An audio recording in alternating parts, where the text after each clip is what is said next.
Hi, I'm Evan Greenwood. Thanks for joining us for the SA Game Jam 2017.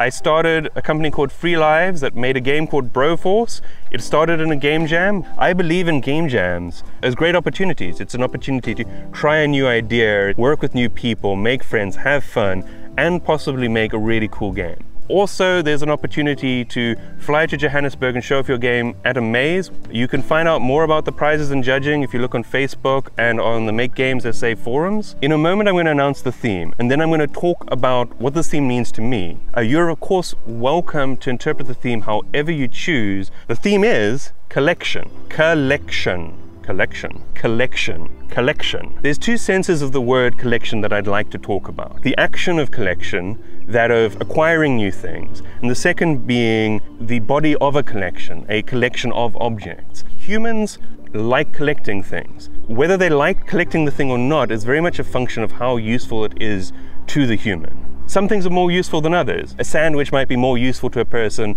than a venomous snake. The wonderful thing about video games is we can create worlds that have their own meaning, and we can define what is useful to the player through the rules of our world.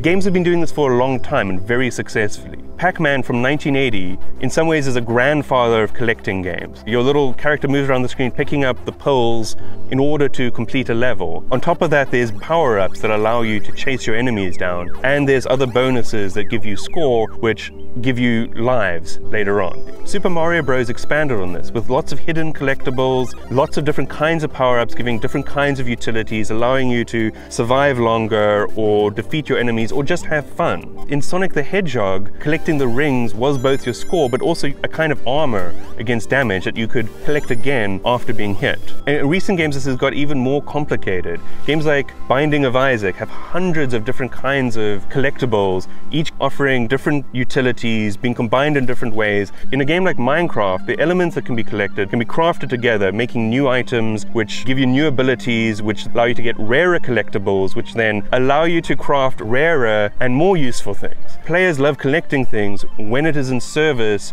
of a goal that's been set by the game. But there's that second sense of the word collection, that of having a group of items. Sometimes people collect things when they just like having more of that thing. Like a stamp collection, which isn't necessarily collected so that it can one day be sold. Sometimes people like collecting things when that thing has no use other than to be part of a collection. And this can be true in games as well. Pokemon is famous for having a huge roster of creatures that can be collected. They each come with a unique design, a unique sound. While they do offer some utility in the game, the desire to complete that collection doesn't necessarily come from having a larger collection making you more effective in the game, but that people want a lot of Pokemon. And in a game like Crossy Road, getting additional skins for your avatar isn't useful at all. It provides no in-game benefit, but being a llama or being a sausage dog or being a chicken is appealing. It's a thing that people want to do. A game like Neko Atsumi is all about collecting lovely cats. It's an almost ambient experience where you simply set up the conditions that allow a new cat to arrive,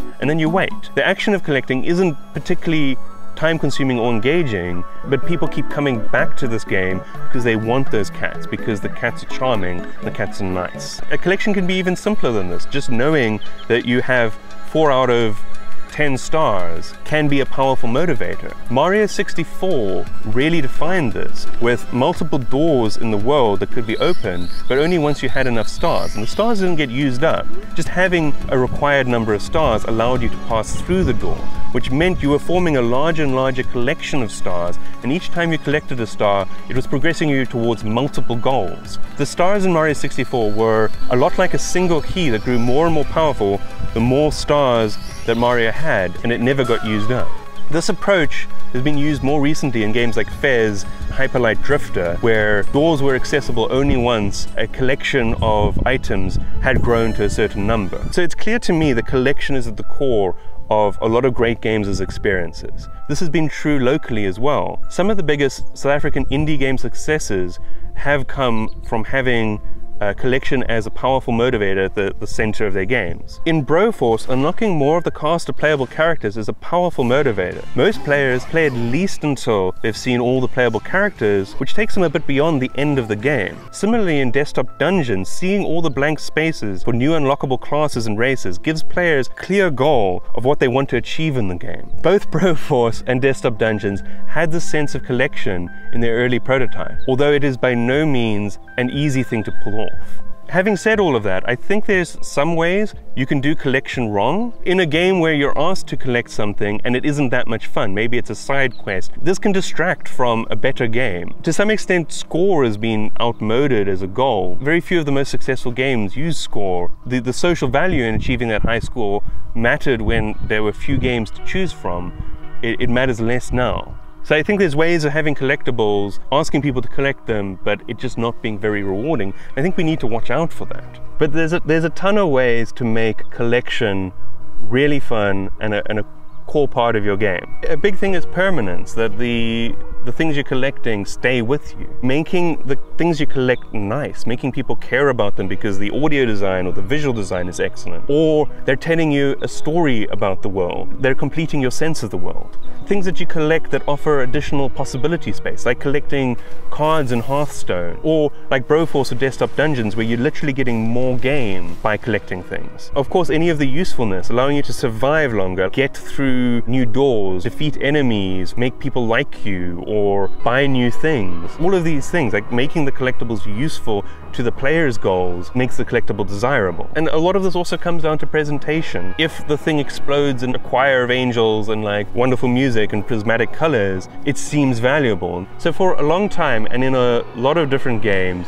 collection has been a thing that has made them great or made them suck. I feel like it might be a concept that's underappreciated, but yet at the heart of a lot of great game experiences. I hope it's given you some inspiration. I hope it's given you an idea of how you can approach this theme. You're welcome to make whatever game you want and interpret this theme however you like. I'm excited. Last year's entries were so good. I expect this year is going to be awesome as well. So good luck. You never know where a game's going to take you.